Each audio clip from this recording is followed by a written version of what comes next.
César, Macarena, estamos todos. ¿Falta alguien aquí o sobra una mesa? Están todos sobrados. Ah, bueno. Venga, guárdamelo. Siento yo, o si no la quito. Ya, bueno, traes, venga. No, hombre, no. No.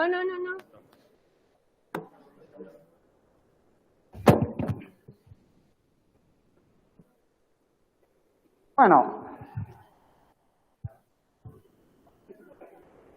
Todo mío, ¿no? sí, pero no sé dónde está el mando. Ah, el mando está aquí, Vale, porque así sale el tiempo.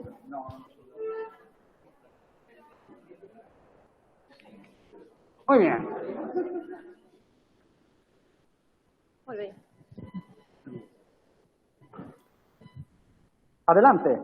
Venga, pues supongo que me escucháis. Bueno, gracias a todos. Es un placer por fin ver caras conocidas que llevamos viendo mucho tiempo viéndonos online y es una maravilla para mí dar las gracias, por supuesto, a Miquele, que confía en mí para dirigir esta mesa redonda. Bueno, lo primero que quiero hacer es presentar a los compañeros que van a formar parte de la mesa, así que yo me ciño a lo que me han preparado, ¿vale? Voy a empezar con Darío. Darío es economista y Quantum Computing Scientist. Lleva 20 años ayudando en el área de Data y Analytics a diversas multinacionales españolas y de LATAM. Actualmente es inversor y senior advisor para startups en fase SET y Serie A que constituyen soluciones para impulsar la resiliencia y la sostenibilidad en los sectores bancario, asegurador, telco, industria 4.0. Bienvenido. Gracias a vosotros por invitarme. Estoy pues, muy contento de estar aquí y espero dar un granito de arena a esta mesa. Gracias. Bueno, voy a ir por orden, ¿vale? Salto a Macarena. Macarena Estevez es matemática de profesión con varios máster. Suficiencia investigadora en economía cuantitativa. Creó su propia compañía en el año 2007, que tuvo mucho éxito y que vendió a Deloitte en el año 2019. Actualmente es socia de Deloitte, responsable del área de Analytics e Inteligencia Artificial. Bienvenida. Continúo por orden. César Pecharromano, aparte de compañero, él se define a sí mismo como data lover, que me encanta. Estudió estadística en la universidad y a partir de ese momento se convirtió en una persona data-driven totalmente comprometida y convencida. Empezó su carrera como científico de datos y durante su carrera ha tenido la oportunidad de estar trabajando siempre en empresas multinacionales, disfrutando de diferentes roles de IT y de Data Manager. Bienvenido. Sigo con otro amigo y compañero, Esteban Rodrigo, doctor sociólogo e ingeniero de organización y sistemas.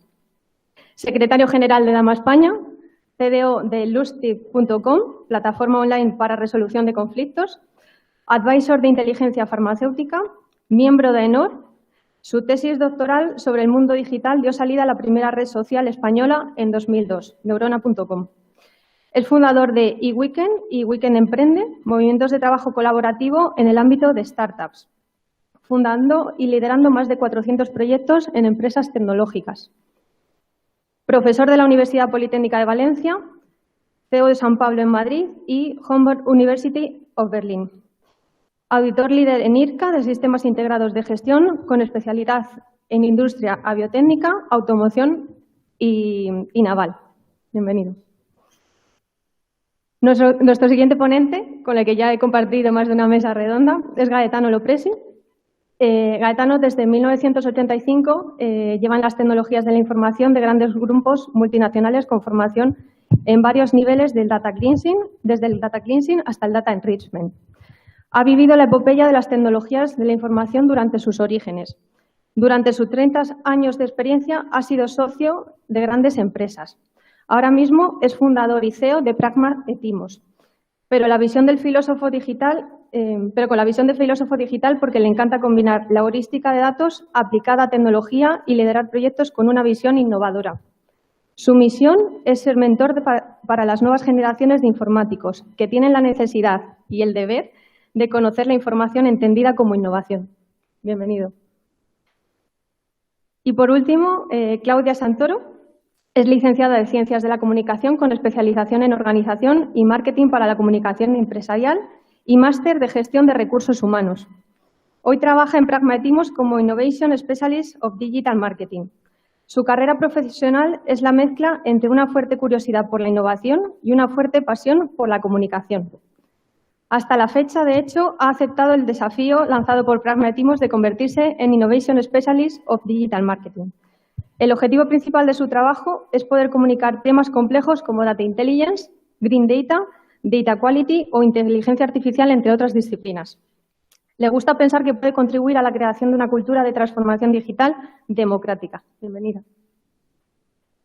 Bueno, yo la primera pregunta que les quiero lanzar a los ponentes, más que una pregunta, es que quiero que nos den su visión sobre lo que es el Data Intelligence, porque cuando empezamos a preparar la mesa nos lanzamos rápidamente a temas de ética y demás y lo que nos dimos cuenta es que no teníamos todos la misma visión sobre el Data Intelligence. Entonces, si os parece bien, empezando por orden, Darío, ¿nos puedes dar tu visión sobre qué es Data Intelligence?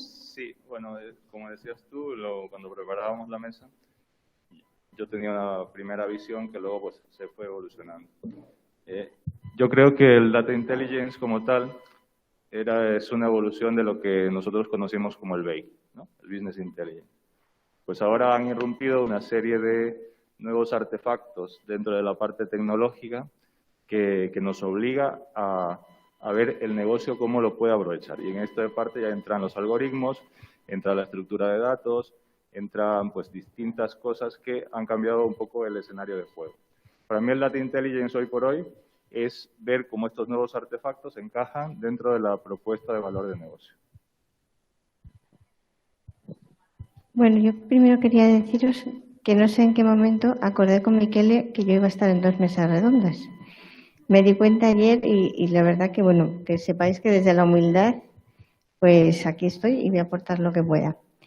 Y solamente decir, en el tema este del Data Intelligence, que todos sabemos un poco lo que es, pero quizás poner encima de la mesa la novedad más reciente que hay, que es no solamente sacar inteligencia de los datos, o sea, lo que aprendemos de los datos, sino que en la medida en que pongamos inteligencia en los datos, pues eso mejora muchísimo los resultados. De hecho, se ha probado que si invertimos tiempo de los científicos de datos en los datos, en lugar de elegir los mejores modelos, pues da lugar a mejores resultados, por aportar este punto. Bueno, pues siguiendo un poquito con lo que comentaba Macarena, me parece que es importante diferenciar cuando hablamos de Data Intelligence, o sea, hay un proceso desde que recibimos los datos, desde que pues hay un gobierno, tenemos un montón de cosas que hemos estado comentando, ¿vale? Llega un momento que esos datos salen de gobierno y se van a analizar. Fantástico. Toda la historia de Data Science y toda la implementación de algoritmos, todo lo que hay ahí. Pero ¿qué pasa en el medio? ¿Vale? Muchas veces nos olvidamos de todo el paso, todo ese camino que hay por el medio y lo que estamos haciendo es entorpecer esos análisis, entorpecer esos algoritmos, que nos salgan resultados sesgados, que no nos salgan datos correctos. Creo que es muy importante centrarse en ese paso intermedio, en centrarse en para qué van a ser utilizados los datos y, es más, ir un paso más allá.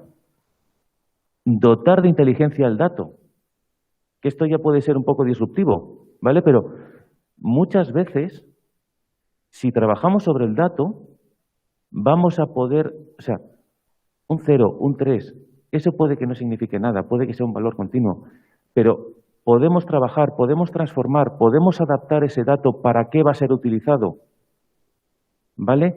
Y a lo mejor un 3 sí que me significa muchas cosas, ¿vale? Hay que trabajar sobre ese dato para que luego ese análisis posterior sea realmente efectivo. Hay que saber para qué va a ser utilizado un dato, ¿vale? Para qué tipo de analítica, para qué tipo de estudio. Y a partir de ahí realmente vamos a poder extraer todo el jugo a esa información, a esos datos.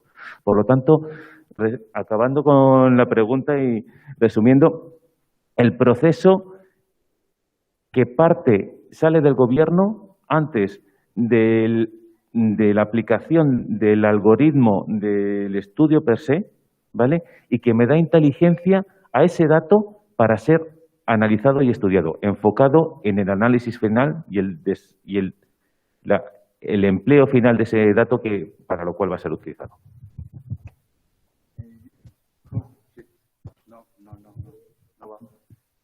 Sí, vale. Yo asemejaría la inteligencia del dato a lo que hacemos en el campo cuando queremos sacar el fruto de una cosa concreta. Yo pongo y planto una semilla concreta para obtener el fruto ese y no espero peras de olmos. El tema es claro. Y yo sé para qué quiero el dato, cuándo necesito el dato, cómo necesito el dato. Estoy empleando esa inteligencia para obtener exactamente aquello que quiero, no infoxicar el panorama con datos que no me sirven para nada, que tienen encima un coste asociado de adquisición y por lo tanto tengo ya una muda, un despilfarro que no voy a poder utilizar de una forma adecuada. Por lo tanto, lo importante aquí es saber exactamente qué necesito, cuándo lo necesito, por qué lo necesito y cuál es la forma, el método para obtenerlo de la manera más eficiente posible. Menores recursos y a coste más barato. Yo lo veo de esta forma. Eso es emplear inteligencia del humano para obtener el dato y estar siempre en el centro de la acción. Ante todo debemos distinguir el tipo de dato. Todos tenemos un dato analítico, dato semántico, dato biométrico, un dato audiométrico. Vamos a hacer una foto al escenario. Nel 2015-2016, l'Ombre fue un passo muy grande, donde se pasó dall'analogico al digital. Recogemos una cantidad de datos en el mismo año 2016 que superó lo que era el dato que seguí yo, de cuando empezó la escritura del hombre hasta el 2015. Entonces, ahí nosotros utilizamos toda la tecnología para recoger datos, pero no fue utilizado lo que es un método para que el dato sea inteligente. Esto es la base de lo cual nosotros pensamos. Y el Data Intelligence es una necesidad, hoy como hoy, que tenemos más o menos en nuestro trabajo el 60-70% de Big Data tiene dato útil para hacer analytics, para otra forma de servicio. El 30% mínimo, cuando sale bien, es dato que no sirve, porque tiene que ser clasificado, tiene que ser diferenciado. No, el tema es garbage in, garbage out. Nosotros tenemos que invertir este mecanismo, tenemos que ir del garbage in al value out. Mejor, data intelligent, value out. Eso sería el próximo. El tema es, antes de hacer data driven, nosotros tenemos que hacer drive to data. Tenemos que acostumbrar a la gente, sobre todo el consumidor como hoy, porque no tiene cultura de cómo recoger datos. Después todas las administraciones, nosotros vamos arriba de datos que todos los años vamos siempre a renegar, siempre a reestructurar. Nunca trabajar con un dato que entra limpio y que es eficaz ya cuando entra en el sistema. Este es un tema muy grande. Para mí será el futuro inmediato. Yo voy a ser un poco más poética diciendo que para mí la Data Intelligence es un poco como la estrella del norte que guía a las organizaciones hacia la creación de valor. Como ya han dicho mis compañeros de mesa redonda, es algo que empieza antes de la creación del dato. Es un método que nos hace preguntar antes de crear el dato por qué lo estamos creando, para qué, con cuáles otros datos los vamos a conectar.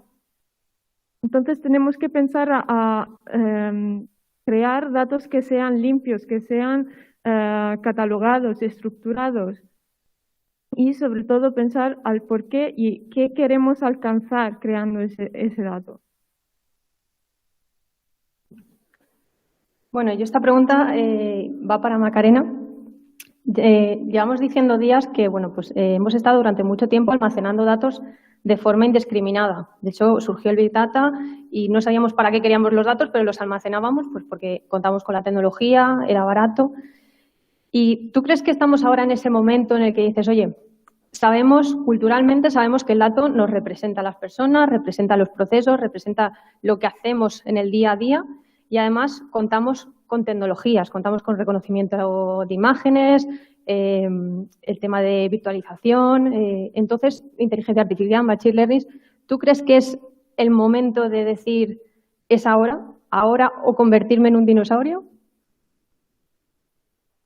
Sí, yo puedo deciros un poco lo que a las empresas les preocupa. Quizás ahora han llegado a un punto en el que lo que quieren ver sobre todo es qué valor tiene el dato, qué retorno tiene el dato. Yo creo que todas las empresas están invirtiendo mucho en poder dar respuesta a lo que ahí fuera se demanda, lo que hablábamos ayer del tiempo real. Y ahora cada vez más quieren, por una parte, saber qué valor significa eso para las empresas, o sea, qué retorno tiene esa inversión en el dato. Y eso es una cosa que no es fácil de calcular. Y luego otra cosa que cada vez veo más en las empresas es que hay muchas empresas que se han dado cuenta de que pueden vender sus datos y entonces lo que quieren ver es el valor desde el punto de vista de la monetización del dato.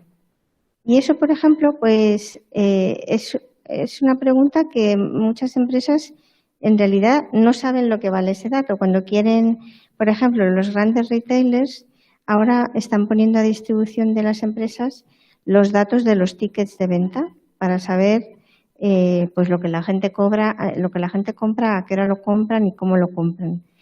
Pero ¿por cuánto vendemos ese dato? Y luego el que lo va a comprar tiene también esa barrera de que no sabe si ese precio que le están poniendo al dato es un precio que realmente la empresa le merece la pena pagar. Entonces, todo lo que es el valor del dato, la monetización del dato, ahí tenemos un ecosistema que está lleno de preguntas y todavía son pocas las respuestas certeras. Gracias. Bueno, esta pregunta también va para todos, porque cuando lo organizamos pues vimos que había diferentes puntos de vista y aportaciones. Y entonces hablábamos que cuando las empresas deciden emprender iniciativas para obtener inteligencia de sus datos, pues se encontraban una serie de impedimentos, ¿no? Comentabas que sabíamos que el dato lo teníamos, que el dato era la materia prima, pero que había problemas relacionados pues con la falta de etiquetado, como comentaba Gaetano, por supuesto temas de calidad de datos, que ahí os podría contar muchas cosas, pero ¿cuáles son los impedimentos aterrizados? ¿Podéis darnos detalles? Empezamos por ti, Darío. Esto depende también del tipo de empresa con la que te encuentres, ¿vale?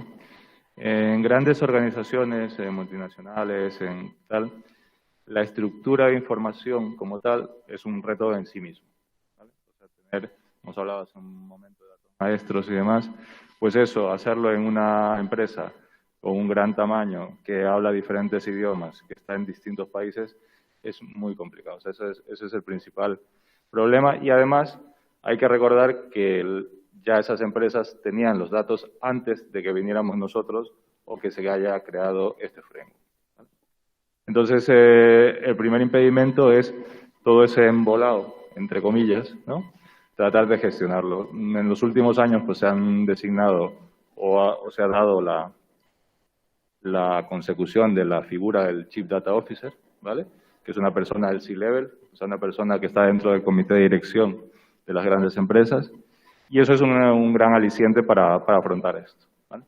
Y luego está el caso de las medianas empresas y luego el caso de la parte pública, ¿vale? Es distinto, la parte pública pues estamos generando ahora mismo ingentes cantidades de información, ya viene de la sensórica o de distintas otras maneras de recolección de información, y allí el principal problema que hoy por hoy hay es el dar esa estructura y hablar en el mismo idioma todos ellos. Ayer estuvimos hablando también en otro evento en IFEMA aquí sobre, vale, todos estos funcionarios que tienen acceso a los datos, ¿cómo saben exactamente lo que tienen que hacer, lo que no pueden hacer y cómo deben hacer? Entonces, ya se comentaba en un primer momento que hay planes de formación para estos tipos de funcionarios. Y luego, pues, las pequeñas y medianas empresas que hoy por hoy pues se enfrentan a que sus clientes tienen que respetar pues por temas de privacidad de la información. La Agencia Española de Protección de Datos también está llevando algunos expedientes sobre este tema. Entonces, es un poco mi visión sobre este tema. No sé si el resto de compañeros quisiera comentar algo más. Vamos a hacer la ronda. Solamente quizás añadir aquí lo que más escucho yo ahora con el tema de los datos es el tema del sesgo en los datos. Pero me llama mucho la atención porque en realidad el sesgo en los datos siempre ha existido. Ahora se está poniendo más encima de la mesa porque están sucediendo cosas pues que están poniendo esto como un problema que realmente surge, ¿no? Pero es verdad que nosotros siempre hemos estudiado el pasado para aprender cosas para el futuro. Esto lo hemos hecho siempre. Ahora, sin embargo, pues eso es una cosa que nos están diciendo que tiene su riesgo y su sesgo porque el pasado no es realmente representativo a veces del presente y del futuro, ¿no? Y eso puede llevar lugar a sesgos. Entonces, es verdad que todo esto de la ética, del sesgo en los datos, es una cosa que tenemos que tener cuidado, pero a veces también pienso que, no sé, como que al final es un poco sacar demasiadas cosas y al final hacerlo todo demasiado complicado cuando luego creo que tampoco las cosas son tan... O sea, que se pueden hacer las cosas bien y no tampoco poner como tanto riesgo en el tema de los datos, ¿no? Sobre todo por eso, porque pienso que siempre ha funcionado un poco parecido. Pero bueno, solamente el tema del sesgo por nombrar.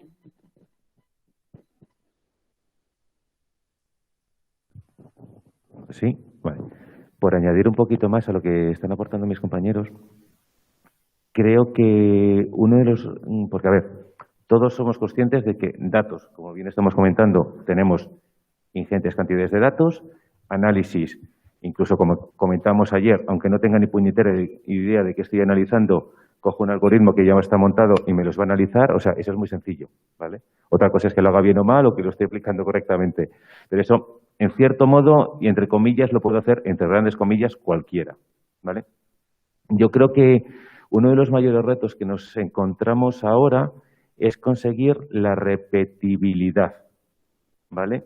Conseguir ya algo tan simple como un indicador, ¿vale? O sea, conseguir que ese análisis que haga, conseguir que ese modelo que implemente lo pueda repetir a lo largo del tiempo y pueda haber una evolución. Algo tan simple como esto, ¿qué significa por detrás? ¿Qué subyace debajo de todo esto?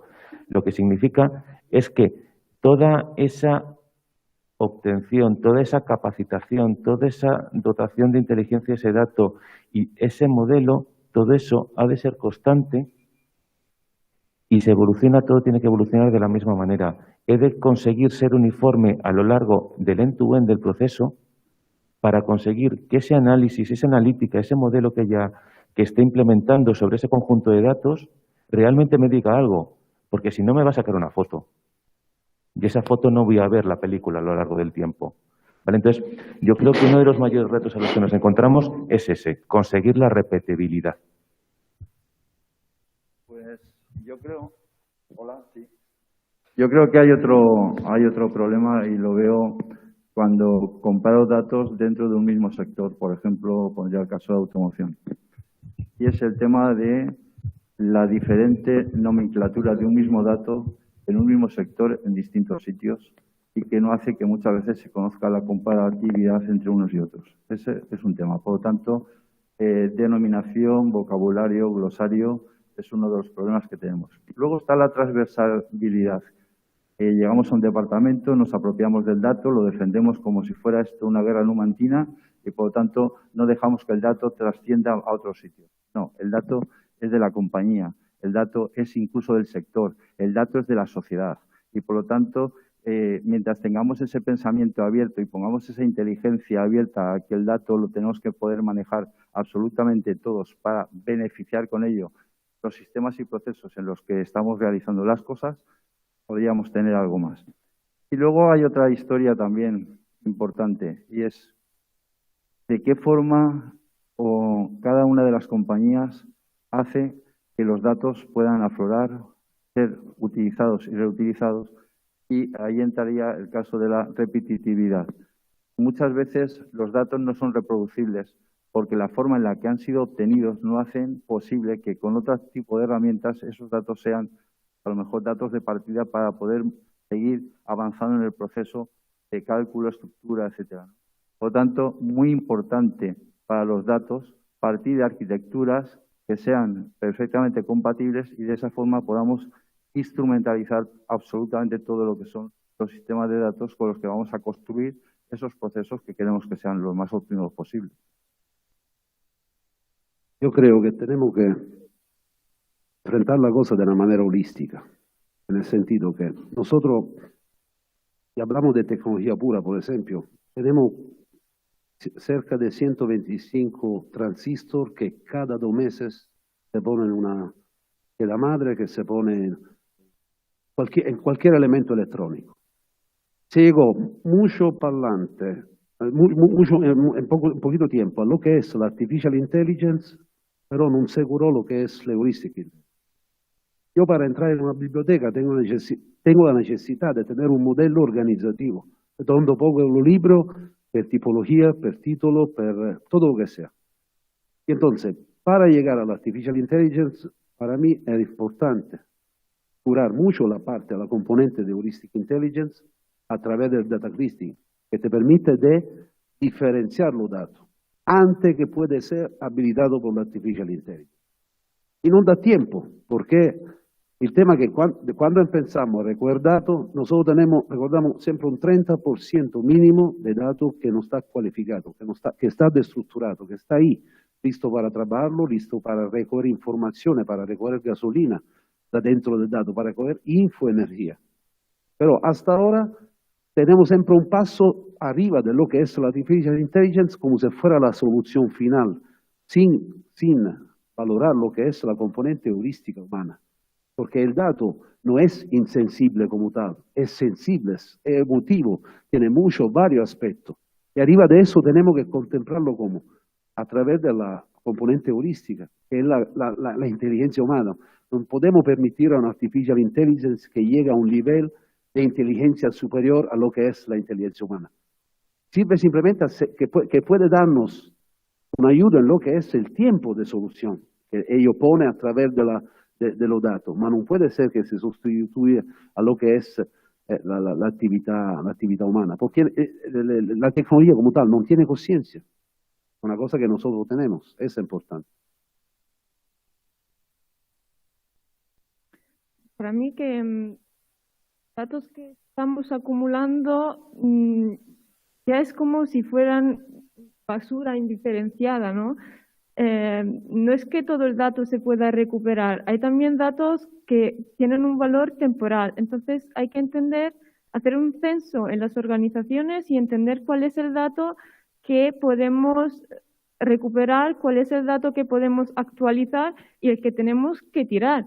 Porque claro, el dato sí es inútil, ¿para qué lo estamos conservando? También gasta energía a nivel de hardware, que además después de 5 años tenemos que tirar a lo mejor, ¿no? Y esto también es poco sostenible y se pasa de una sostenibilidad digital que no estamos respetando a una poca sostenibilidad del planeta. Se piensa que en el 2025 vamos a llegar a 175 zettabytes de datos recopilados. Y mi pregunta es, ¿cuántos de estos van a ser utilizados? Hay que entrar en la óptica de empezar a crear datos en clave de data intelligence, por como la entendíamos antes, ¿no? Preguntarse el por qué se está creando ese dato, qué objetivos queremos alcanzar con ese dato. Y en Pragmatimos nos gusta hablar de Green Data como filosofía que nos tiene que guiar a un dato que sea sostenible, que sea lo que decíamos antes, ¿no? Un dato limpio, catalogado, utilizable y que se pueda correlar también a otros datos. Muchas gracias. Bueno, antes Alberto, perdona, que grito mucho encima. Bueno, antes Alberto nos hablaba de la Comisión Europea con su European Strategy for Data y sobre el proyecto de GaiaX. GaiaX, si os metéis a la web y negáis un poquito y demás, como hemos hecho desde Dama, bueno, pues vemos que Gaia X apuesta por el Big Data y por la potencia de las herramientas de analítica pues para mejorar la eficiencia de las organizaciones y, en general, de la sociedad. Sin embargo, pues también es cierto que plantea otro tipo de cuestiones, como, por ejemplo, pues la soberanía de los datos, el uso autorizado de esos datos o la necesidad de cifrados parciales. ¿Cómo veis vosotros, y os lanzo la pregunta a todos, cómo veis de preparadas las organizaciones para afrontar este tipo de cuestiones? Si te parece, Darío, empezamos por ti. Bueno, es una fase de profundo cambio, o sea, como está ahora mismo. Hay distintas velocidades, obviamente, como ya venía comentando. Las organizaciones como tal, ¿vale? Y Gaia es un ejemplo bastante interesante. Están preparadas, las grandes organizaciones tienen mucho más preparación que otro tipo de organizaciones más pequeñas, obviamente. Pero también hay información pública que se está generando y que se está consumiendo, ¿vale? Y hay esa llamada democratización del acceso al dato es uno de los principales retos que hay ahora mismo en este sentido. Gaia está trabajando en ello, muchas startups y pequeñas compañías están metidas también en el tema y yo creo que, bueno, impedimentos como toda cosa nueva, en un principio pues existe, pero yo estoy bastante confiado de que en este año o el siguiente vamos a tener un gran avance en ese sentido. Y solo añadir que las empresas pues lo hacen lo mejor que pueden. La verdad es que después de estos días que estamos aquí, uno se da cuenta que las empresas tienen tantas preocupaciones. Pues esta es otra más, ¿no? Al final intentar hacer estas cosas de la mejor manera posible, con todas las nuevas normativas que están surgiendo. Yo creo que todas las empresas, por lo menos con las empresas con las que nosotros trabajamos, están súper preocupadas por todas estas cosas. No tanto por el tema de la sostenibilidad del dato, que me encanta, Claudia, me encanta el concepto, me preocupo y lo tomo como un reto personal y me voy a encargar de ponerlo encima de la mesa con muchas empresas. Pero bueno, yo es que soy una persona que creo que las empresas en general hacen las cosas muy bien y se preocupan por todo y por todo el tema de la ley de los datos y todo se preocupan también un montón.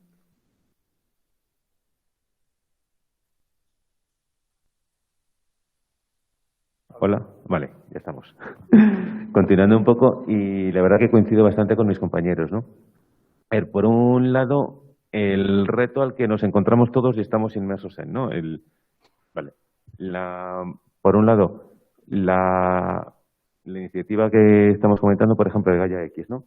Esa oportunidad, ese reto que sale por delante de tener un lugar de poder acceder a datos que tú no eres capaz de generar, ¿vale? Es espectacular.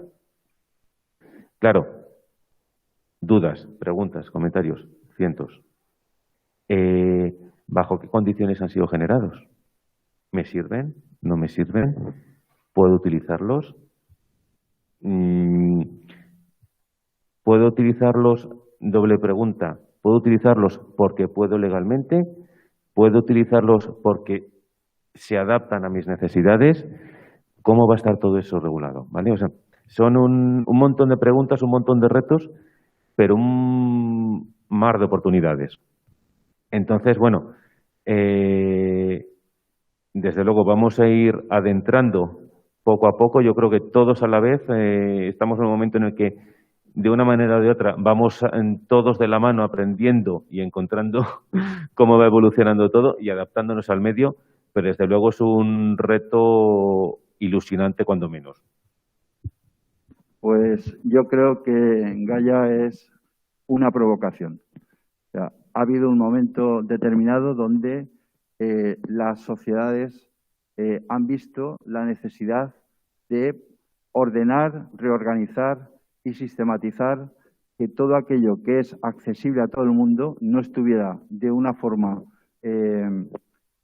separada, diferenciada y de alguna forma mal o infrautilizada, y con esta provocación lo que han hecho ha sido que la gente empezara a pensar que había ahí un sustrato importante con lo que poder hacer un buen cultivo de cosas necesarias, para lo cual es importante lo que hemos dicho al principio. Tenemos que tener el Data Intelligence que nos permita saber de esos datos que tengo ahí, cuáles son los que necesito, para cuándo los necesito, cómo los voy a usar. Y otra cosa muy importante es saber el dato ese de quién es el soberano de ese dato, a quién tengo que pedir permiso o lo tengo transferido, de qué forma puedo acceder directamente a él sin inculcar ninguna de las, o conculcar ninguna de las, digamos, reglamentos o cosas que realmente se están poniendo como protección a todo ello, ¿no? Por lo tanto, yo creo que era necesario. Es como un zarandeo que nos han hecho para decir, tenéis cosas que compartir y otros os comparten cosas. Es por primera vez un fluir realmente en esta sociedad de los datos donde todo el mundo puede sacar beneficio y casi nadie va a ser perjudicado. Y otra cosa muy importante, es una nueva forma de hacer benchmarking. Vamos a aprender de los datos de los mejores y los vamos a poder aplicar en nuestras organizaciones, con los cuales vamos a poder sustentar mucho mejor todos aquellos procesos de negocio con los que vamos a hacer el futuro. Gaia no es hoy, Gaia es de hoy para mañana, para pasado mañana, para el otro día.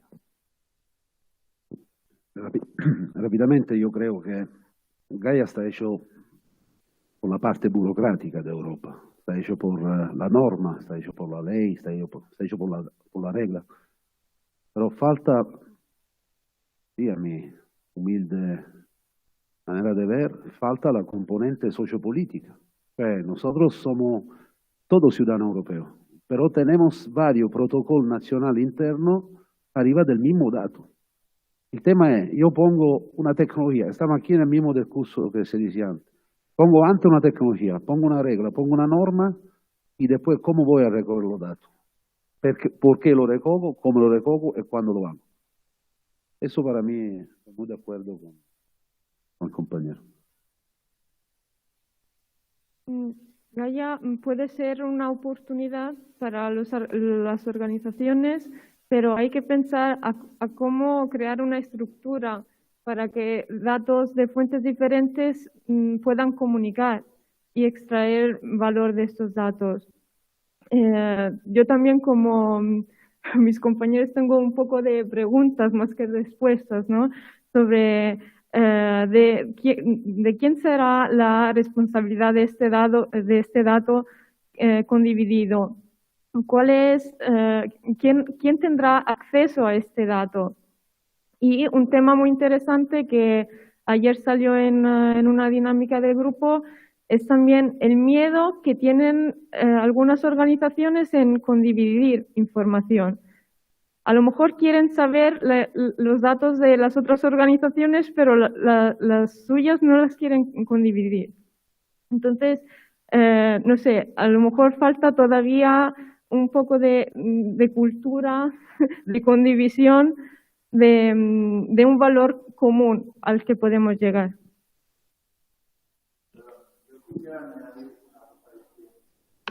forma en la que Gaia recoge los datos y los pone a disposición de forma democratizada al servicio de todo lo que son los componentes que lo puedan utilizar cualquier tipo de proceso o cualquier tipo de sector, lo que nos está ayudando también es a superar el síndrome de Diógenes digital que tenemos casi todas las empresas. Sabemos que al menos los datos que estén en Gaia son datos que de forma objetiva van a servirnos para hacer cosas, mientras que con los otros nos puede generar muchísimas dudas. Los datos contrastados pueden ayudar a que aquellos que no los tienen como tal les sirvan para contrastar los suyos propios y por esa comparación mejorar aquellos que tienen. Y entonces, eso también es un indicador de preparación, de formación en materia de datos y sobre todo de usabilidad de ellos. Muchas veces de ahí va a salir un aprendizaje de cosas que hasta ese momento a lo mejor alguien no se había planteado y al conocerlos y verlos dan ese paso a mejorar, pierden el miedo a utilizar. Y eso también es muy importante, porque estamos mejorando nuestras estructuras, pero sobre todo estamos mejorando la inteligencia del humano que tiene que utilizarlo y ponerlo al servicio justamente de sus procesos. Bueno, Esteban, te recojo el testigo y te pregunto. Hablando de la propiedad del dato y de la protección del dato, en julio conocimos que Mercadona pues, recibía una multa de 3,16 millones de euros por infringir la GDPR al implementar un sistema de reconocimiento facial en uno de sus supermercados. Entonces, yo te quería preguntar, ¿cómo ves tú esto y por qué crees que ha ocurrido? Pues tan sencilla es la siguiente. Juan Roig Mercadona tiene un sitio llamado Lanzadera. Lanzadera es una aceleradora de proyectos de startup y hubo una startup que generó precisamente una aplicación para determinar los parámetros faciales de las personas. Fue utilizado en campañas electorales en Colombia, hizo un programa Antena 3 en una campaña electoral con Zapatero en su momento, etcétera. Y entonces vieron que poniéndolo en el circuito cerrado de televisión que tienen para vigilancia antihurto, pues podrían de alguna forma identificar a aquellas personas que tuvieran, por ejemplo, órdenes de alejamiento, que tuvieran prohibida la entrada por casos anteriores en los establecimientos, etcétera. Entonces, fijaros que esa multa no ha sido por ponerlo en marcha, ha sido solo por identificar que lo iban a hacer. Realmente no llegaron a tener ningún caso de identificación de esa forma y prefirieron no responder al sancionador, pagaron directamente y han querido tapar el tema. Bueno, vamos a encontrarnos mucho de esto. Cuando fueron las Olimpiadas, encontramos que existían aplicaciones de estas por las que iban identificando en Pekín a la gente y esto lo estuvimos viendo en vídeos constantemente. Cada vez más el gran ojo, el gran hermano, nos va a vigilar mucho más y vamos a tener esas cosas más a lo largo del día. No basta con que haya ahí un cartel diciendo que este circuito, o sea, que en este establecimiento hay un circuito cerrado de televisión y que te están grabando desde que entras hasta que sales. ¿Por qué? Pues porque puede haber hurtos de ordenadores, puede haber robos de cosas y tal, y entonces lo vigilan. Digamos que como todas las cosas existen dos actuaciones. La actuación que es legal y la actuación que es ilegal, alegal o paralegal. Las ilegales no se deben permitir. Las paralegales, si el objetivo o el fundamento al que está destinado es bueno, es positivo y se demuestra que no existe ningún elemento torticero que haga que las cosas no sean como deben ser, pues podría a lo mejor utilizarse. Todas las demás, yo particularmente, y por cuestión de valores humanos y tal, las borraría del mapa. Eso está claro. Otra cosa muy importante es que creo que debemos tener una mayor exigencia en cuanto a lo que determina el Reglamento de Protección de Datos Europeo actual y la Ley de Protección de Datos. Es obligado en todas las empresas y, sin embargo, en estos momentos no llegamos a tener un 20% de las empresas que estén totalmente organizadas, certificadas.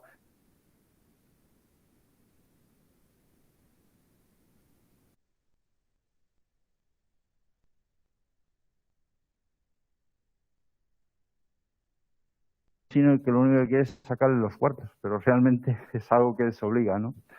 Bueno, somos un país a la cola en la materia. En otros países no ocurre así, pero es lo que tenemos. Sin embargo, la Agencia de Protección de Datos de España se ha puesto las pilas y ha empezado a poner grandes multas a aquellos que son los grandes incumplidores. Y recordaría, por ejemplo, colegios profesionales que algún funcionario del colegio ha cedido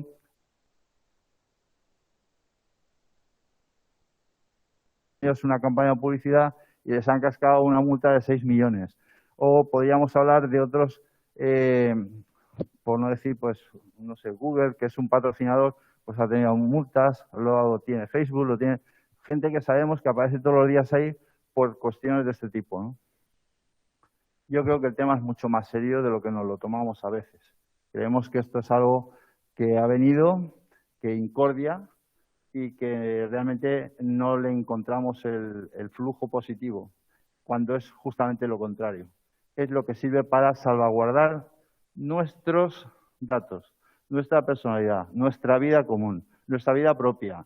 Y por lo tanto que tenemos perfecto derecho a que eso sea así. y no debemos tolerar determinadas cosas o conductas que desgraciadamente están siendo muy habituales y cada vez desgraciadamente más permisivas.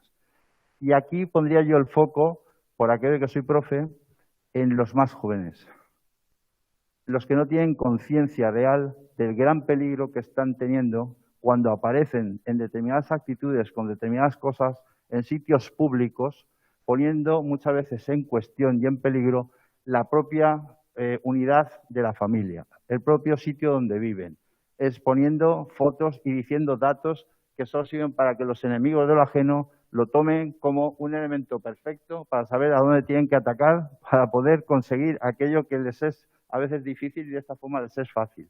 Y mil cosas así. Por lo tanto, los datos por ahí y lo que tiene que ver con nosotros, mucho cuidado. Pero luego está aquellos que indagan, roban, sustraen, tergiversan, modifican con una idea totalmente torticera basada en el desprestigio o querer hundir el mercado de la competencia, etcétera.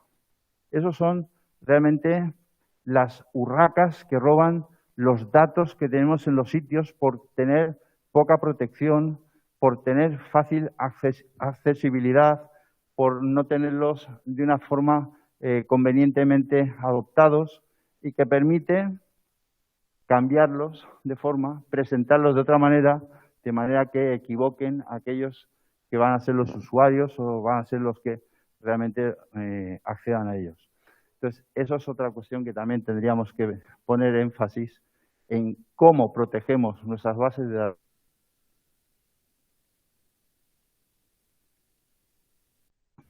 O con determinados hospitales, o con la fuga que ha habido recientemente de cerca de 600.000 datos de una compañía telefónica con números de cuentas, contadas, en fin, montones de cosas. Todo eso es lo que tendríamos que tener muchísimo cuidado. Gastan mucho dinero en poner cortafuegos, en poner protecciones, en poner antivirus de tipo especial, en poner seguridad redundante, tener convertidor de seguridad en paralelo con servidores de otra forma y tal. Y al final logras que te entren, todo lo has perdido y no sirve de nada. Entonces, cuidado con eso. Ahí hay que gastar y hay que invertir y hay que hacer todo lo que sea necesario para demostrar que no solo se tiene la intención, sino que también se tiene la voluntad y se pone lo que se tiene que poner para conseguirlo.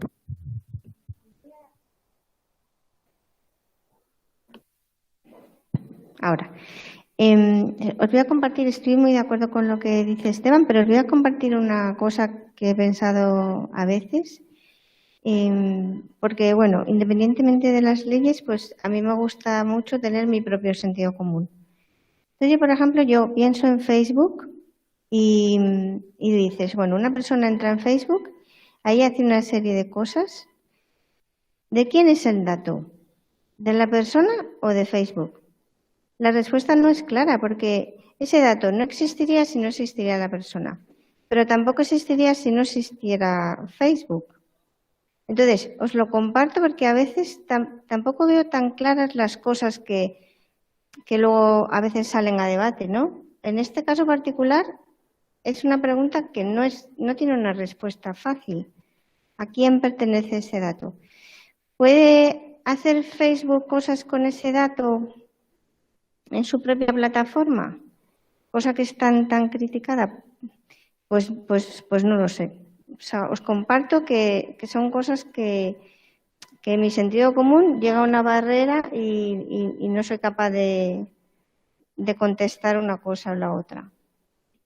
Yo esa pregunta me la he hecho también, no sé si recordáis hace unos años que salió una aplicación del móvil muy graciosa en la que te subías una foto y te hacía viejo o te hacía joven o te convertía en el sexo contrario. Y bueno, hubo debate porque salió hasta en la televisión, ¿no? Las condiciones que tú firmabas cuando te bajabas esa aplicación, el uso que podían hacer de tus imágenes. Pero claro, yo nunca llegué a subir esa foto y estoy envejecida en tropecientas fotos y en tropecientos memes que nos hemos ido mandando por los grupos de WhatsApp. Entonces, mi reflexión, muy en tu línea, fue, oye, es que mi dato, mi foto, ha sido subida a una plataforma por gente que no soy yo, evidentemente, y ahí está. Y estarán haciendo con ella pues lo que quieran, ¿no? Entonces es una reflexión bastante, yo creo que es común, que nos hemos hecho todos. Yo un poquito también respecto. Ay, perdón.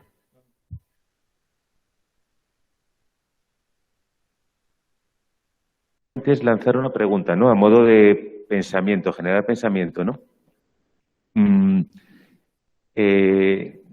Y lo comparo en cierto modo con la ciencia, ¿vale?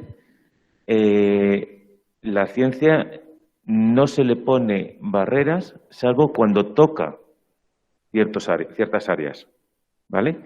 Se deja que se desarrolle, se deja que se evolucione, pero hay ciertas áreas que no, ¿vale? Por tema de seguridad, por tema... Bueno, con el dato yo creo que estamos hablando del dato en sí, de si un dato puede utilizarse o no, pero también a lo mejor es interesante plantearse la pregunta del para qué, ¿no? O sea, también pues eso, poniendo un poquito, ampliando ejemplos que había estado comentando Esteban y demás, pues, yo que sé, experiencias personales. Hace 4 años en comisaría de policía en Shanghái estoy viendo cómo ya se estaba utilizando, o sea, está hablando hace muchísimo tiempo, ¿no? O sea, cómo ya se estaban videovigilando todas las calles, todos los vehículos con las personas que iban dentro y todas las acciones que en las calles se realizaban. No solamente se videovigilaban, sino que además automáticamente ya estaba en pruebas en aquel tiempo un software que leía todos los automatismos que realizaban las personas. Desde sacarte un móvil del bolsillo o sacarte una pistola de la chaqueta. ¿Vale? Automáticamente, en el momento que pasaba un automatismo que fuese peligroso, mandaba una señal a la gente de policía que estaba en la zona. Solución, estamos hablando de China, no estamos hablando de Europa. ¿Vale? Pero solución, un distrito con 4 millones de habitantes está manejado por un par de cientos de policías. Repito, estamos hablando de China, no estamos hablando de Europa. Pero bueno, también es un poco el para qué. Claro, luego, ¿qué va a pasar con esos datos, no? ¿Cómo se van a quedar ahí cerrados o van a ser extraídos? Claro, son esas preguntas, ¿no? Pero también es un poco poner esas dos variables, no solamente el dato, sino el para qué, es simplemente por generar pensamiento.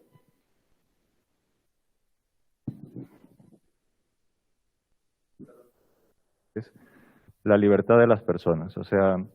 es verdad que todos tenemos un derecho, que es, si me quiero tomar una foto en mi casa, puedo hacerlo, ¿vale? Otra cosa es la responsabilidad que haya sobre el uso de esa foto. Y en eso también está la responsabilidad individual de todos. Todos cuando estamos en una aplicación seguramente aceptamos o denegamos ciertos derechos sobre esas aplicaciones. Entonces, sí, se puede hacer mal uso de esas fotografías o de esos datos, pero en realidad el origen es de las propias personas en la mayoría de los casos. Y eso es así, hoy más que nunca, quizá hace unos años, pues tal vez no, pero hoy está así.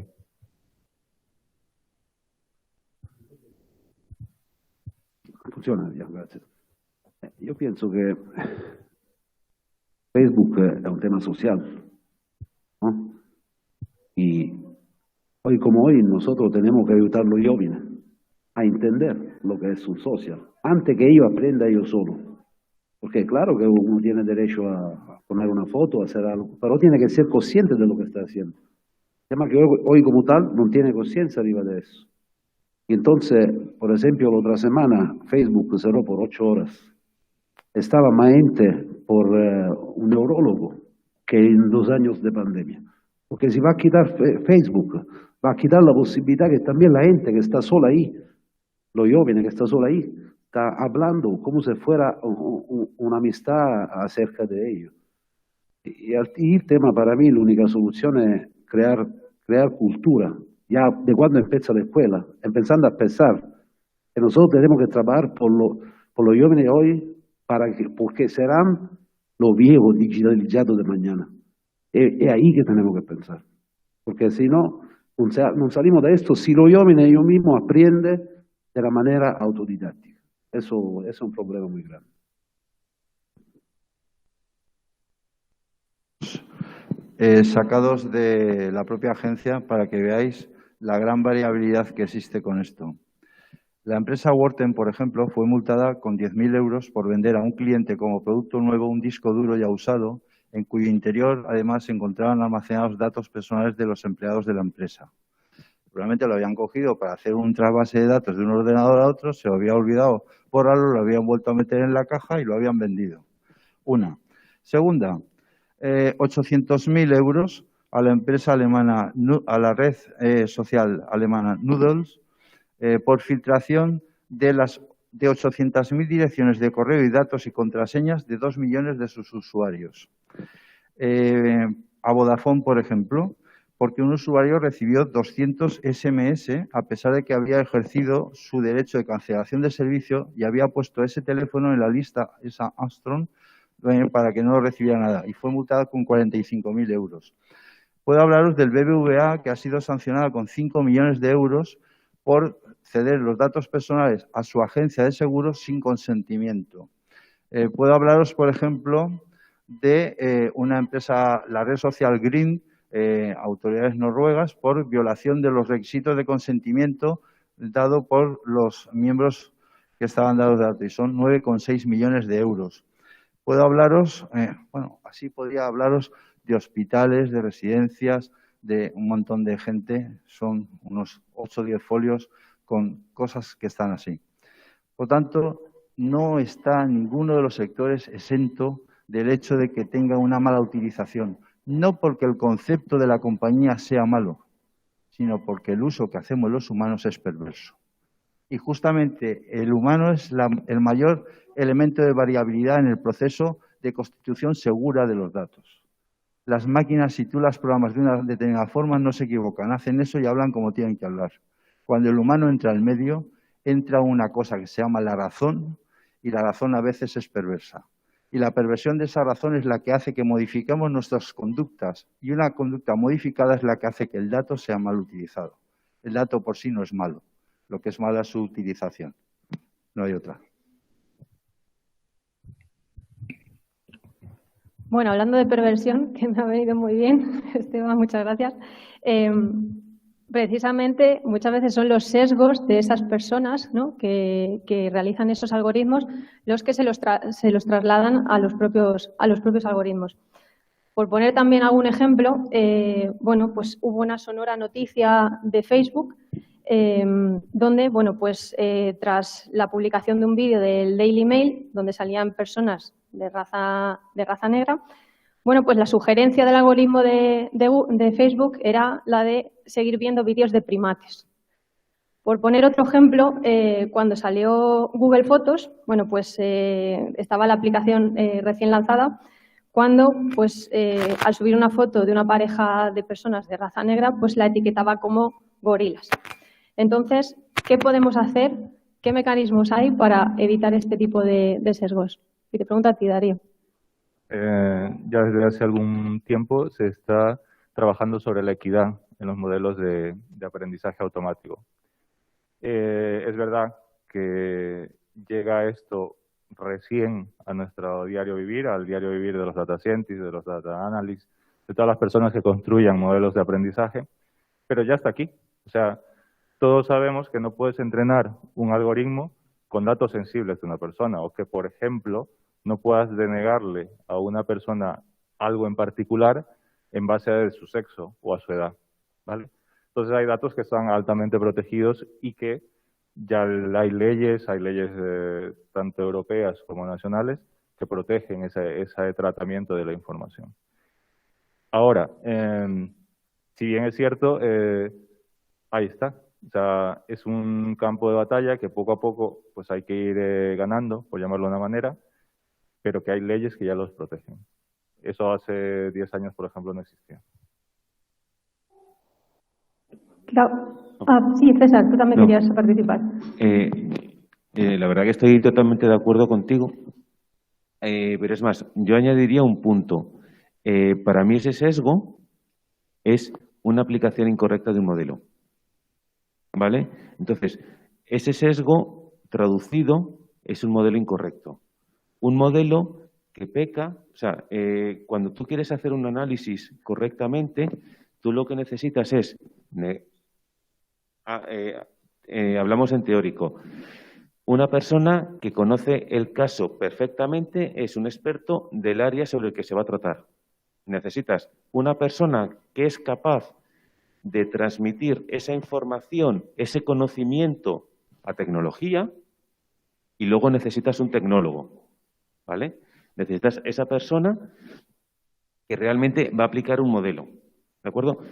Cuando tienes un sesgo, un fallo de este estilo, lo que pasa es que en alguno de esos puntos, en algún momento de ese camino, ha habido un gap, ha habido un pequeño agujero.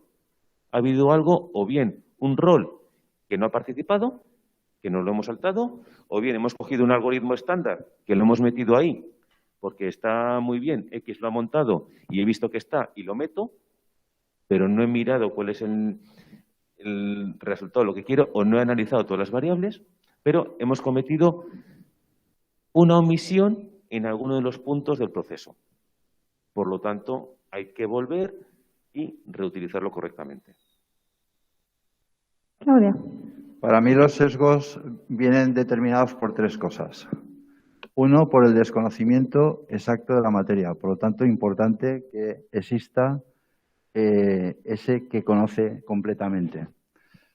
Dos, el que quiera ser utilizado para una cosa diferente de aquella para la que iba a ser. Por lo tanto, tiene ya claramente una intencionalidad de obrar algo diferente para lo que iba a ser. Y lo tercero, una cosa esencial.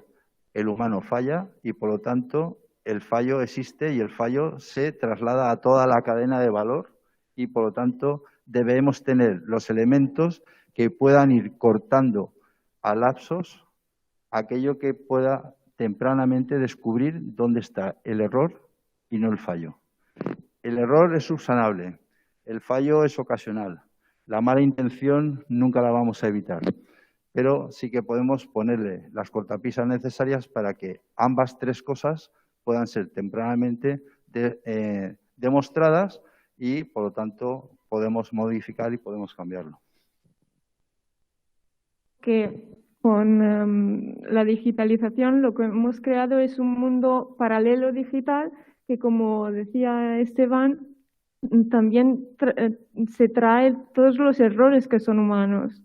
Y los sesgos vienen de muchas cosas, del ambiente, de la cultura donde crecemos, de nuestras experiencias. Lo que tenemos que hacer es, por un lado, entender cuál es el valor ético que queremos transmitir al algoritmo y transformarlo en un valor numérico para que el algoritmo pueda entenderlo. Además, ya no basta con el crear un algoritmo, hay también que monitorarlo y actualizarlo porque nuestros valores éticos, nuestra cultura, cambian el tiempo. Hago un ejemplo. Las películas Disney más antiguas en unos meses se han censurado porque ahora se piensa que son demasiado racistas. Pero yo he crecido con esas películas, entonces, ¿qué ha cambiado? Cambia la cultura y así como cambia nuestra cultura general, cambia también la cultura de la organización. Hoy en día vienen utilizados los algoritmos también para medir las performances de los trabajadores. Pero ¿quién es que decide qué datos se van a coger? ¿Cómo se filtran los datos? ¿Cómo se van a correlar esos datos? Hay que estar muy atentos con estos temas y la responsabilidad no es del algoritmo, tiene que ser una responsabilidad humana. Hay que tener una persona que sepa verificar que el algoritmo esté funcionando bien. Bueno, me gustaría pasar a hablar de los retos, pero bueno, antes de hablar de los retos, cuando planteamos este tema en la preparación, Darío nos habló sobre el tema de la computación cuántica y en qué estado nos encontramos. Entonces, creo que es el momento de que des tu aportación. Bueno, la computación cuántica es la nueva era, la nueva generación de computadores en las que vamos a estar. Actualmente, los grandes centros donde esto se está llevando a cabo están en Toronto y aquí en Europa, en Suiza, en Zúrich particularmente. Los esfuerzos españoles, hoy tenemos una muy buena noticia. En la aprobación del Consejo de Ministros de esta semana del lanzamiento del plan de computación cuántica aquí en España. Son una primera piedra en este largo camino, 22 millones, pero es bastante para lo que teníamos antes, que era casi nada. Entonces, hasta ese momento, hasta lo que hoy teníamos, pues casi todos los centros de investigación o todos los esfuerzos estaban dentro de los centros de investigación. Hoy por hoy también hay una buena noticia de la semana pasada que Multiverse Computing, una empresa del País Vasco, ha logrado una ronda de financiación de 15 millones de euros, con una valoración de más de 100 millones. Eso es, dentro de lo que es el campo de la computación cuántica, ya meterse en palabras mayores. No estamos al nivel de nuestros compañeros europeos, lamentablemente, pero bueno, estamos dando pasos en ello, ¿vale? Va a ser lo siguiente. Es verdad que hoy hemos tratado varios problemas, fundamentalmente de data, luego hemos tratado también de los modelos que hemos utilizado, y ya tenemos suficiente con ello, pero lo siguiente, dentro de poco, va a ser la computación cuántica, porque hay grandes retos que hoy por hoy no hemos sido capaces de resolver, ¿vale? En reducción de tiempos, en la propia ejecución de los algoritmos como tal, que la computación cuántica, al romper ese paradigma que tenemos hasta ahora de 0 y 1 y darnos un estado intermedio, que es complicado entenderlo, pero que existe, y llevan 100 años los físicos demostrando lo que existe, pues nos da una nueva aliciente para resolver ya no solo problemas financieros, que es lo que se nos viene lo primero a la mente, o con rapidez para tratar precios de opciones y demás, sino también en el campo farmacéutico, en el descubrimiento y la simulación de nuevos medicamentos. Entonces, es un campo bastante interesante hoy por hoy. Es una semana de buenas noticias, como dije anteriormente, y bueno, estamos en ello. Bueno, ya hablando de... adelante, Esteban. En la presentación se ha dicho que uno de los proyectos en los que yo soy advisor precisamente es inteligencia farmacéutica. Y es un proyecto que nació en Valencia hace 4 años y que ha tenido el gran desarrollo gracias a la pandemia. Es decir, la pandemia es mala para todos, pero sin embargo para esta parcela justamente del conocimiento, donde empezamos a trabajar con computación cuántica, ha sido fenomenal. Porque gracias a eso hemos podido hacer todo lo que es la conjunción de las moléculas, hemos podido hacer la distribución adecuada de los fármacos, hemos podido resolver el problema de la distribución logística de eso, no solo en España, en otros 14 países distintos. Entonces, todo esto es importante y, sobre todo, lo va a ser más en lo que llamamos la telemedicina, o sea, la parte en la que podemos resolver los problemas de la sanidad a distancia, mejorando muchas de las actuaciones que podemos tener de los médicos que pueden estar en un país distinto y estar operando en países terceros donde no tienen los medios adecuados y que pueda de esta forma trabajarse, en fin, así un montón de cosas. O sea que yo creo mucho en esto, creo que realmente es presente y es futuro. Y creo que 22 millones no es nada, es calderilla para lo que en otros países está haciendo, pero por lo menos tenemos algo, ¿no? Es comenzar. Hace 15, 20 años el estado de la inteligencia artificial o de la ciencia de datos pues era el que era. Y hoy mira cómo estamos. Todo el mundo está como un principal campo de batalla. La computación cuántica va a tener dentro de 5, tal vez menos años, esperemos que menos años, pues una evolución muy, muy potente. Y lo bueno que tiene España es que tiene un gran talento y en las universidades se está floreciendo poco a poco ese talento y se está incorporando a tanto startups como, espero que dentro de poco, a las grandes empresas. Bueno, entrando ya a hablar de retos, es evidente que no son los mismos retos a los que se enfrentan, lo comentábamos al principio, las empresas de gran consumo, las financieras o las aseguradoras. ¿Cuáles creéis que son las mejoras que se van a poder introducir gracias a la inteligencia de los datos por industrias? Y aquí yo creo que Macarena tenía muchas ganas cuando preparamos la dinámica, así que si quieres empezar.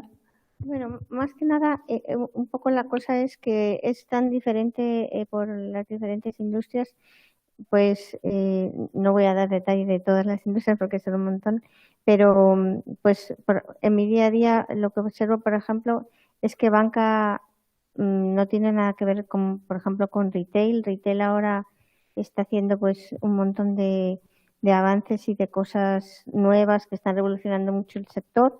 Banca está ya un poco en un nivel quizás un poquito más avanzado.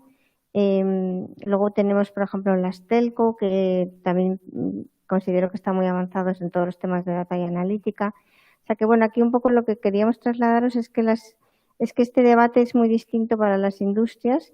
Sí que veo también lo que os contaba antes, que sí que observo mucho el tema este de que ahora cada industria tiene datos que de repente son útiles para las otras industrias, y eso está haciendo pues que cambie un poco todo, ¿no? O sea, por ejemplo, ahora pues los coches tienen sensores en sus coches, y esos sensores generan datos que son muy interesantes para las compañías de seguros. Entonces, todo eso está haciendo como que el mercado cambie muchísimo, está todo muy revolucionado y bueno, pues apasionante, ¿no? Hablábamos al principio también de la monetización. De hecho, bueno, llevamos tiempo hablando de monetización. En Dama España tenemos un capítulo relacionado con Infonomics. Yo os quería preguntar, ¿es la forma de obtener rentabilidad de todos esos datos, todas estas iniciativas? ¿Es la vía para monetizar los datos? ¿Y cómo medimos ese valor? ¿Cómo podríamos realmente medir qué valor está aportando para la organización? Porque yo creo que eso es lo difícil, ¿no? Siempre el decir, oye, esta inversión, ¿en qué se va a traducir? ¿Cómo podemos medirlo? Aquí, no me acuerdo quién. Yo creo que si vemos al dato de manera de data intelligence, como hemos dicho al principio, ya el dato no es que nosotros tengamos que dar un valor al dato, sino que el dato ya nace con valor, porque antes que nazca tenemos que pensar a el por qué lo vamos a crear, a cuáles son los objetivos que vamos a alcanzar, y esos objetivos entonces ya tendrán unos indicadores que nos dirán si estamos haciendo bien o haciendo mal. Esto es lo que pienso. ¿Nadie más anima? No, Bueno, aquí un poco también es diferenciar las zonas donde podemos sacar rentabilidad al dato, ¿no? O sea, por un lado está dato como línea de negocio adicional, ¿vale? Que es, en muchos casos la buscan, en muchos casos se consigue, en otros, ya se ha comentado antes, buscar un poquito cómo puedo rentabilizar ese dato que he generado, etcétera, etcétera. Esa es una línea muy clara y muy evidente, a la par que complicada, ¿vale? Pero hay otras más que no nos debemos olvidar, y es, podríamos decirlo como el coste de oportunidad del dato, ¿no? Ese coste del dato incorrecto o ese valor añadido del dato correcto, ¿vale? En muchos de los casos estamos hablando de tangibles e intangibles, ¿de acuerdo? Sigue siendo, me parece, un reto para muchas organizaciones el ser capaz de saber cuál es el coste de tu dato incorrecto y cuál va a ser el aporte de tu dato fluido. ¿Dato fluido qué significa? Un proceso que vaya sin problemas. ¿Quién no ha tenido un problema en cualquier acción? Todos, ¿vale? Entonces, ¿cómo somos capaces de cuantificar esos intangibles muchas veces, ¿no? O sea, cómo el reto que tenemos ante nosotros de poder todos esos intangibles hacerlos tangibles. En el momento en el que seamos capaces de hacer eso, ¿vale? Vamos a poder llegar a ese... Por un lado, creo que algo muy importante, saber cuánto cuesta el dato internamente en la organización. En ese momento podemos dar un paso hacia afuera y podemos hablar de cómo monetizamos el dato hacia afuera, porque vamos a saber el valor real de nuestro dato, ¿vale? Pero creo que son dos retos muy importantes que tenemos ante nosotros en cualquier organización. Esencial entre dos cosas. Una es valor y otra precio. En una organización el dato puede tener mucho valor y para otra no tener precio. Cuando tú haces eso que has dicho ahora, puedes obtener un dato que tenga un gran valor porque da y demuestra la fluidez de un proceso. Y puedes calcular el coste en precio que ha tenido. Y a ello añadir el margen comercial que consideres y venderlo a otra organización para que mejore el suyo. Pero puedes tener una reacción positiva hacia el mercado y hacia tu competidor, pero hacer con el benchmarking y entonces ceder el dato que mejora el proceso de él para que ambos dos fabriquéis la mejor pieza de la cual se va a beneficiar el mercado. Ese sería el mayor valor, pero eso no tiene precio. El precio que realmente tendría sería la acción positiva de cara a la propia sociedad y al propio mercado de ceder eso como se está haciendo, que es ceder datos sin copyright, ceder datos sin tener compromiso de cesión de marca, el tener datos abiertos, el poder utilizar todo eso de una forma totalmente democratizada.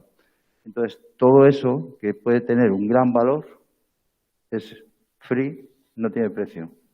Entonces, tendríamos que ver de qué forma armonizamos las dos cosas. Correcto, o sea, lo que la organización tiene que dar es primero respetar el dato. El dato no es una cosa que se pueda ir vendiendo sin un consentimiento, eso es lo principal. Y una vez tengas un dato que puedas tú tratar, lo normal es que esa empresa trate de monetizar, pero no dando el dato en bruto en muchos casos, sino dando una decisión o algo que tenga valor para otra organización. Y ese es el flujo que debe seguir este tema. ¿En qué punto está? Pues las telcos lo están haciendo bastante bien, la banca también. Hay un floreciente ecosistema de startups que se dedican a hacer esos productos y yo creo que están bastante avanzados. No sé si Gaetano quiere decir. Es que tenemos que poner el dato en un contexto. Ante todo, ¿es un dato real time o es un dato asíncrono? Por ejemplo, se habla mucho de Smart City, voy a poner un ejemplo que es concreto. Nosotros trabajamos en el área de Data Investigation. Por ejemplo, el 80% de una ciudad está completa de cámara del 2000, ¿ok? Para entenderse. No tiene Artificial Intelligence. Entonces, un flujo que está registrado por un MVR, y la única manera para poner valor a ese dato es que el hombre puede mirar el flujo eso, para hacer una acción que sea consultiva. Para ser predictiva, voy a utilizar la cámara que tiene Artificial Intelligence, por ejemplo, LPR por el reconocimiento de la chapa. Y entonces, ¿cómo voy a poner el dato? ¿Cómo voy a poner un valor al dato? Depende de lo que tú haces con el dato y la acción que tú haces con este dato. Esto es muy importante. Y entonces, el objetivo será llegar a un tema de real time.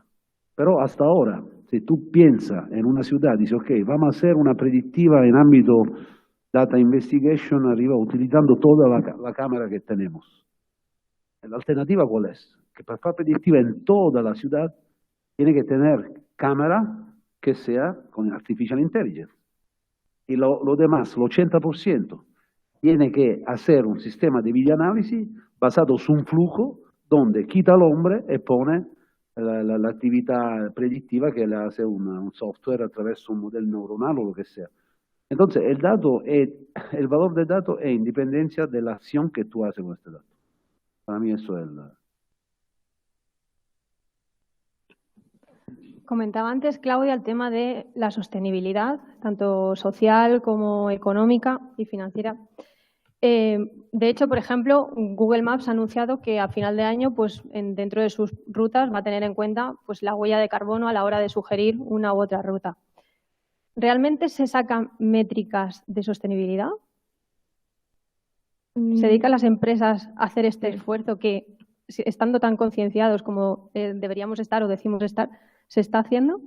Creo que la sostenibilidad hoy es un tema muy sentido, sobre todo por los jóvenes, y las empresas lo que hacen es más parecer sostenibles. Es un esfuerzo que hacen y hay diferencias entre grandes empresas y pequeñas empresas. Las grandes ya están como obligadas a ser más sostenibles, pero a las pequeñas les cuesta más. No entienden cuál es el valor de la sostenibilidad. En Internet hay guías que ayudan las pequeñas empresas a hacer, antes de todo, un análisis crítica de lo que están haciendo y de cuánto poco son sostenibles a veces. Y las guían paso a paso hacia actividades que sean más sostenibles. Lo que falta es el último paso, lo que dices tú, ¿no? Las métricas. Nadie ayuda a estas empresas a entender cómo medir el valor de la sostenibilidad. Entonces, para contestar, yo creo que las grandes empresas están, obligadas y entonces utilizan esas métricas y las comunican también los resultados de la sostenibilidad, y las pequeñas como que no entienden ni tampoco saben cómo se puede medir. Bueno, queda ya poquito. Yo lo que quería es que cada uno pues, me dijerais cómo veis el Data Intelligence dentro de 10 años. Gaetano, ¿qué tienes el micro? Luego volvemos a Claudia. El tema es que nosotros tenemos esta exigencia ahora y tiene que ser una commodity la Data Intelligence. No puede ser algo después donde puedo tomar una decisión diciendo ahora voy a normalizar los datos, voy a hacer data cleansing, voy a hacer data enrichment, voy a hacer lo que es el proceso, ¿no? Para mantener un dato activo, porque el dato que es la foto de un evento temporal. Y el valor dipende dal valor mismo del tiempo por lo cual yo puedo utilizar este dato. Porque si este dato, por ejemplo, muchas instituciones trabajan, por ejemplo, con código, trabajan con código, por ejemplo, fiscal. En los años, lo que ha tenido como conexión con los clientes, con la firma, con la compañía, es el código fiscal. Una vez que pero, por ejemplo, tú vas a intentar de conocer la dirección o sitio web de esta compañía, ese dato lo tiene hasta 1930, porque nadie va a pedir, va a hacer enrichment de ese tipo de datos.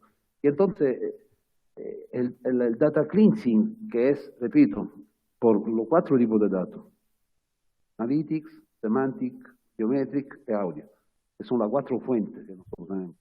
Eso es imprescindible. Entonces, como lo veo como una commodity, como un smartphone. Tiene que ser así. Esteban, venga, un minuto, menos de un minuto, 30 segundos. Con micrófono. Creo que dentro de 10 años lo que hoy llamamos Data Intelligence será otra cosa. No sé a dónde nos lleva. Lo que sí que sé es que si no lo manejamos bien ahora, después nos va a costar mucho más conseguir las cosas. ¿Qué va a intervenir mucho? Lo que hemos dicho de la computación cuántica. Eso nos va a variar mucho el paradigma. Y a partir de ese momento, seguramente todo lo que hemos dicho de hacer granjas de datos, eliminar todo lo que es el diógenes digital, toda esa serie de cosas, nos va a cambiar. Por lo tanto, dentro de 10 años, ¿quién lo sabe? César. Bueno, pues coincidiendo un poco, ¿no? Lo que evidentemente no va a estar como está ahora, ni se va a llamar igual, ni ya que últimamente está cambiando todo de mes a mes, ¿no? Pues tendrá otros 7 nombres diferentes de aquí, o 27 de aquí a entonces, etcétera, etcétera. Espero, confío y deseo que va a estar mejor, y sobre todo por un tema muy claro, ¿no? Al final, el Data Intelligence es parte del proceso y es parte intrínseca de la cadena de valor del dato. Por lo tanto, la gente que no lo haya metabolizado correctamente no va a estar en el tablero de juego. Por lo tanto, definitivamente va a estar mucho mejor. Por mi parte, quizás, bueno, dentro de 10 años creo que la realidad virtual va a estar totalmente implementada en nuestro día a día. Todo el tema de los metaversos. Esto va a hacer una explosión en el tema de los datos, porque luego, por ejemplo, o sea, creo que cada uno de nosotros vamos a tener nuestra propia inteligencia artificial que nos va a hacer incluso ser diferentes personas en diferentes mundos y todo eso nos va a afectar mucho. O sea, no sé si serán 10 o si serán 20, a lo mejor no, pero sí por lo que es la capacidad tecnológica que hay en el mundo, creo que realmente puede cambiar todo mucho. No sé si habéis visto la película Free Guy, que es una película que supuestamente es una película familiar, para ir a ver en familia, pero en absoluto es una película para ver todos nosotros. No os puedo decir de qué va porque os haría spoiler, pero de verdad que es una película que cuando uno la ve, dices, Dios mío, ¿qué puede pasar, no? Bueno, yo creo que esto va a ser en 10 años mucho más interesante que ahora, que va a haber una generalización del uso de la inteligencia artificial, con todo lo que eso conlleva, en todos lados y afectado pues a nosotros como individuos, como ya bien comentaban. Y también hay cosas que creo que van a comenzar a pasar, como por ejemplo que las personas van a comenzar a desarrollar aplicaciones sin necesidad de codificar. Ya lo hacen, pero ahora va a ser mucho más acelerado. Con lo cual, vamos a tener que dar nuevos servicios a esas personas, tendremos que soportar con infraestructuras diversas, más repartidas. Tenemos allá África, que es la nueva promesa. Todo eso, pues bueno, va a irrumpir en lo que es ahora el mundo digital. Pero mi visión es que quizá vamos a democratizar esto cada vez más.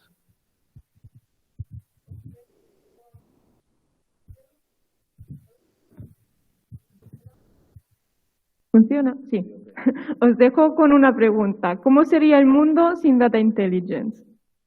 Para mí que tendríamos datos basura, inutilizables, un mundo poco sostenible, inteligencias artificiales muy confundidas porque les llegan datos incoherentes. Entonces, el esfuerzo que tenemos que hacer hoy es sin duda trabajar para que la data intelligence llegue a las empresas y el esfuerzo de CDO y CTO tiene que ser el de hacer innovación no puramente tecnológica, sino innovación que como base tiene la persona. ¿Cuál es la necesidad que tienen las personas en las organizaciones? No hay que traer a las organizaciones digitalización, sino una transformación digital, que es algo más, es cambiar los procesos, mejorarlos con el ayuda de la tecnología. No somos nosotros que nos tenemos que adaptar a la tecnología, sino que es la tecnología que nos tiene que ayudar a nosotros. Una cosa. Aprovecha. Que nosotros, yo soy de la quinta generación de informáticos, tenemos el futuro es jóvene y nosotros tenemos una deuda con lo nuevo que empieza a hacer informática. Por eso tenemos que hacer todo lo que está en nuestra posibilidad, que toda la experiencia que nosotros tenemos puede ser para ello la base por la cual no cometer errores. Eso es muy fundamental. Bueno, pues justo. Hemos llegado a tiempo, Michele. Muchas gracias a todos. Gracias a todos vosotros. Le dono a Lucía. Que ya estoy con Sapiens, además. Sí, vale. Y la camiseta del evento. Muchas gracias. Y bueno, señores, tenemos ahora que tomarnos un café, aquí se salimos todo. Igual, en vez de quedarnos 15 minutos, como vamos un poco de retraso, intentamos hacerlo en 10, a ver si no... Y sobre todo, vamos respirando un poco, cambiando el aire aquí dentro, ¿vale? Gracias.